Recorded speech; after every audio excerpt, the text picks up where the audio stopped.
What's that rapper's name? That guy was the other guy was picked up not too far from here. What is it? Poof? What the Memphis guy?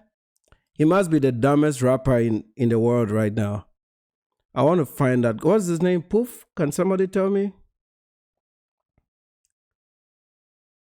There's a Memphis rapper that broke probation with Gucci Mane.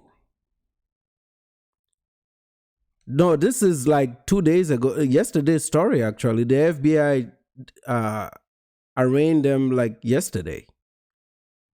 Apparently, they tried to kidnap Gucci Mane right here in Dallas at the studio.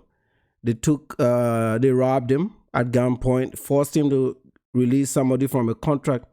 Shiesty. I've never heard this music. I tell you, man, I don't listen to these motherfuckers. The music is no longer good, man. Pooh Shiesty. You know, and the people that patronize this, they're all part of it. Because if you don't give these idiots your money, they won't be doing this bullshit. I've never heard a single song from this person, man. But I want to get you, you'll be amazed what this idiot did. Like really, really stupid stuff. There you go. There's 2.8 million black people that are listening to this guy on YouTube. Okay? 2.8 million. So you know where the interest is. Every dollar you give idiots like this is a detriment to your community because of the shit they do and the image they create of your community. Can they not make music without killing people? When did entertainment and music and murder become a theme? Look at any culture in the world, fellas. Yeah, them motherfuckers drove all the way from Memphis to do this shit over here. And the one guy was arrested right here in Frisco in the suburbs. So, like I told you the other day, as soon as they start getting close, yeah, the Mo 3-1 in Dallas, I saw that one too. Right there in the middle of the highway, man. A dude got out of a car and just killed him. They are killing themselves, you know? You're over here worried about Nana's rhetoric. These people are killing themselves, bro. I want to play that FBI press conference so that you have an idea how stupid this guy was, bro. And his dad was even a fool. The dad is like the worst. Here it is. This was yesterday. I'm Ryan Rabel. I'm the U.S. Attorney for the Northern District of Texas. Thank you for coming. This week, 9 individuals, including well-known musical artists, kidnapped and robbed at gunpoint numerous victims at a music studio in Dallas, Texas. 8 of the 9 were arrested yesterday in Dallas, Memphis, and Nashville. These individuals who are charged and arrested include Lontrell Williams Jr., also known as Pooh Shiesty, Lontrell Williams Sr., Rodney Wright Jr., also known as Big 30, Kadarius Waters, Demarion Gibson, DeMarcus Glover, Corday Johnson, Darian McDaniel, and Terrence Rogers has not been arrested yet, but will be soon. The complaint alleges that on January 10th of this year, 3 music industry professionals traveled to Dallas for a scheduled business meeting. Lontrell Williams Jr. arranged this meeting purportedly to discuss the terms of his recording contract with one of the victims. As alleged, once these 3 men were inside the recording studio, Williams Jr. and 8 co-conspirators, several of whom traveled from Memphis, Tennessee, executed a coordinated armed takeover. As alleged, Williams Jr. produced an AK-style pistol and forced one of the victims to sign a release from the recording contract at gunpoint. The remaining conspirators displayed firearms and robbed the other victims of Rolex watches, jewelry, cash, and other high-value items. One of the victims was actually choked by one of the defendants to the point of near unconsciousness. Defendant Wright barricaded the studio door with his body to prevent the victims from escaping. The ringleader of the conspiracy, Lontrell Williams Jr., was on home confinement at the time of the offense, as alleged, for a prior firearms conspiracy charge and conviction out of the Southern District of Florida.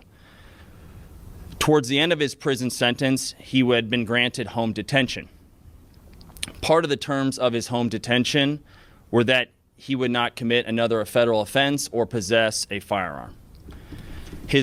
From what I'm hearing, this guy just got out of jail. Okay, so he hasn't, salute to you, Akinyi. This person hasn't even finished his sentence. Technically, he's in prison, but out of prison, right? You're under monitoring. Has an ankle bracelet on. His dad helped him plan this shit. They get on a rental car, drove all the way from Memphis to Dallas. I think that's about a 6-hour drive or 5 or 6 hour drive. So you have 6 hours. Nothing came into your head telling you that what you're about to do will put you in jail. Like, and then what is funny about this is they went on social media and they started showing everything. Yeah, he went to do that shit with an ankle bracelet on. That tells exactly where you're located. He's not supposed to be outside of that range of the city of Memphis. This is what I'm saying. A lot of these guys have animal level IQs. This is what we're dealing with, man. This is the music that you're purchasing. And these are when your money goes to things like this, even though it makes you feel good, you're creating more problems for your community because you're also destroying your image, you know? And this is, at some point, you have to you got to stop bankrolling this bullshit. If nobody streams their videos, like I don't at all. I don't watch their music. I don't stream their videos. Heck, I didn't know this guy's name till yesterday. There are 2 million people that knew him and subscribed to him, and I didn't even know his name. Okay? And I don't think my children know his name, and I hope they don't.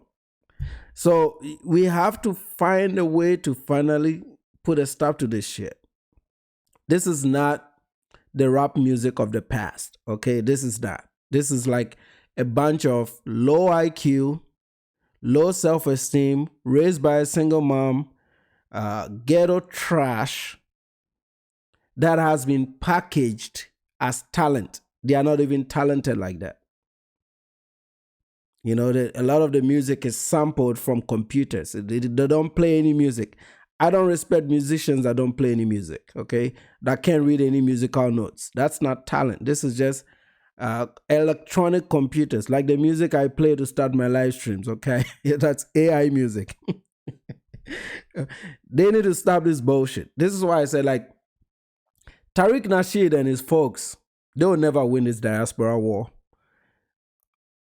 With their community like this, they cannot win it. No, they cannot. Because, like, I will never run out of things to talk about. It's like, I didn't plan any of this news today. It's just coming as it is, bro. Because my entire tab is full of criminality. Like, and this is only the Dallas area. I've not even come to your city, Florida, wherever you are. And now, you know, like, white folks can't do what I'm doing because they'll label them as racist, right?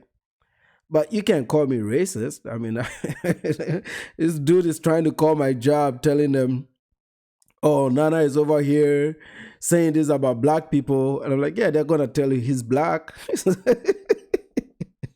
My employer is just going to say, yeah, he's black. He's only talking about his own community. White people don't know the difference between an African and a black American.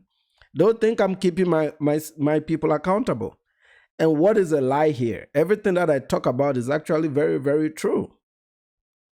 There's no need to lie. Everything I talk about is true. Father, Lontrell Williams Sr., is alleged to have helped plan and execute the federal kidnapping as charged in the complaint.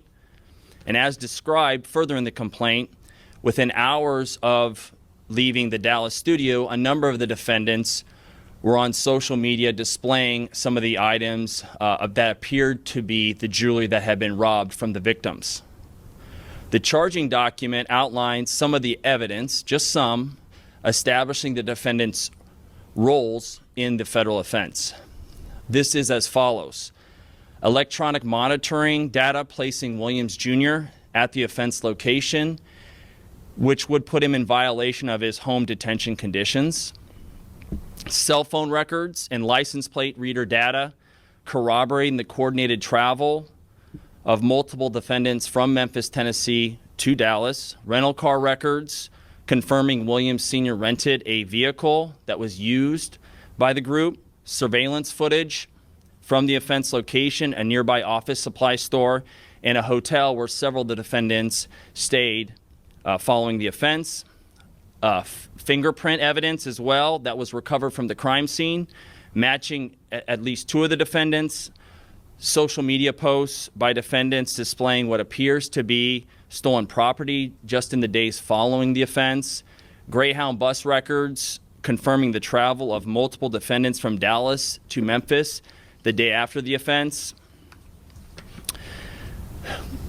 In this case, came to Dallas. Why is a millionaire taking Greyhound? I told you these motherfuckers are broke too, right? Well, how is a millionaire taking Greyhound? They couldn't rent a car to go back? A lot of them don't have the credit to rent cars because you need a credit card at least. Or some rental companies will take debit cards, but they would require you to put a lot of money down. So they're doing all this bullshit and they still don't even have any money. This is what I don't understand, bro. Akinyi is saying the genetics are screwed up. I think so. Nobody wants to talk about it, but I think so. I think something isn't right, you know? Something isn't right. You got to be really stupid to do this. To conduct legitimate business, and they were met with firearms and violence as alleged in the charging document. This case should serve as a warning to others who believe that using violence and intimidation tactics to rob others in our community is a viable way to conduct business.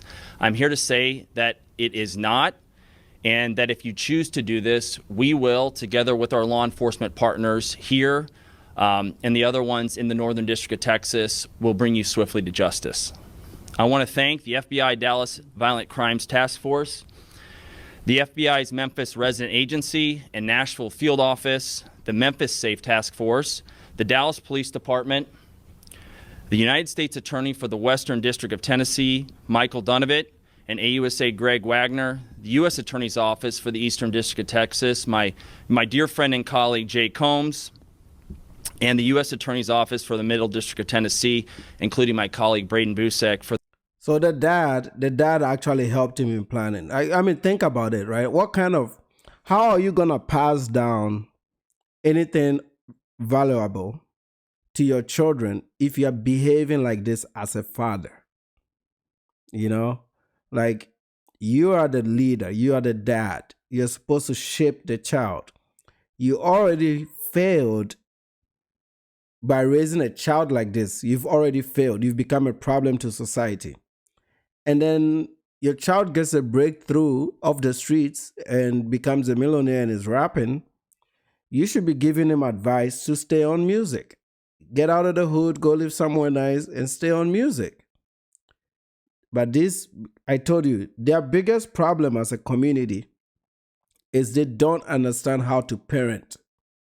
Parenting, and I don't know if this was lost in slavery or if it was lost during Jim Crow or something happened along the line.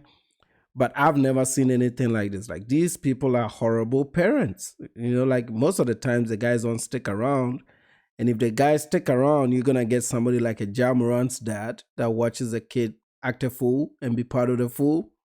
Or they'll end up like this guy, this Pooh Shiesty's dad. What a horrible name. And they become part of it because they depend on their children to live.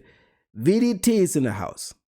You know, they depend on their children to live, so they become fools too because they really never grew up. They're adults, but they have children brain. And you have a lot of adults with children brain raising these children, and the children will also raise children with the same mindset. Then you have, out of a family, you know, a lineage, 10 or 15 lines tainted, and there's really no recovery when that happens.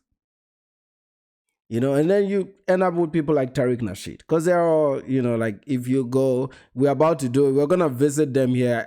I keyed it. We're going to go through TikTok Live because it's live streams, and you're going to hear how these people act on TikTok, because a lot of you don't know how I get those videos. Most of the times I just chance it. I don't know what they're talking about. I just go on their live streams like, oh, this must be interesting. Then you understand where their priorities are. I'm sure a lot of you have heard me say this. I think Black America has given up, bro. Nobody wants to say it, but I'll say it, right? I think Black America has given up in totality. Not everybody, but majority of Black America has given up. They've given up on the idea of being lawful citizens. They've given up on the idea of building structure. They hate structure. Structure is a problem, because structure is what discipline is, right? And they are not ashamed anymore. So all these things that we're talking about, to them is entertainment. They're going to laugh about it and move on. Everything is transformed into entertainment. So as a community as a whole, they've given up on what it means to be successful. The only time they take anything seriously is if the track to success is easy or naturally given. So naturally given is sports, basketball, running, athletics. Then the alternative is music. Okay, walking around not doing shit, so you're putting all your energy into some rhythm and some electronic beats that you've made from a computer. There is no talent whatsoever. Just get a computer to make you some samples, say a whole bunch of nonsense that don't mean nothing on it, and then get a bunch of idiots to listen to it. And then you call that entertainment and culture. And it's like, I thought music, when I listen to music, even though it's fun and it makes you feel good, music was a way people told stories. So it was supposed to also sometimes enlighten you, teach you, tell you real stories, Like if you listen to the Ghanaian high life or Nigerian Afro beats, a lot of it are stories, maybe love stories or real life stories, or something to do with some hardships and how they worked through it. And it provides solutions and also entertains you. Over here, they're counting bodies. And they're counting the number of people they've killed. Then you have grown men listening to it and doing this. Yeah. Hey. It's a, yeah. In a minute, ha. That's the music. Nana rap. That's the music. That is the music.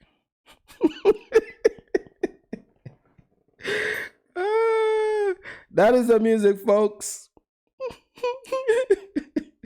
That is the music. Yeah, Gucci Mane. I just gave you guys so that I don't get copyrighted. I just gave you guys technically what Gucci Mane sounded like. Or Waka Flocka. There was another guy called Waka Flocka. Waka Flocka, hey, Waka Flocka, hey, yeah, make it, yeah, whatever it's, hey, yeah. Come on, man. You guys you need to come back to the roots, man. See, I have a solution for them. This is why I'm doing these videos, because I'm trying to help them. I've lived here long enough to diagnose their problem. They need to call me Dr. Nana. To diagnose their problem, and I have a solution for them. I'm the only person that can fix Black America. This is why I said the other day, I really believe God brought me here to save them. Okay? I think God brought me to America to save them, because I'm supposed to be starting to head back home to retire the way things are going. As soon as Trump gets his ass out of Iran for some of my accounts to come back up again, I think I can take off. But I have to be here to help these blacks. Okay, I got to help them out. Because at the end of the day, they're also black people. No matter how they feel about us nowadays, we are the only people that can help them out. Because they can't give us anything. The only thing they can give us is entertainment. But hey, Africans are entertaining themselves over there. We have so much entertainment, we don't need that. So, but we can give them cultural restoration. That's what I'm trying to get to. We can give them cultural restoration.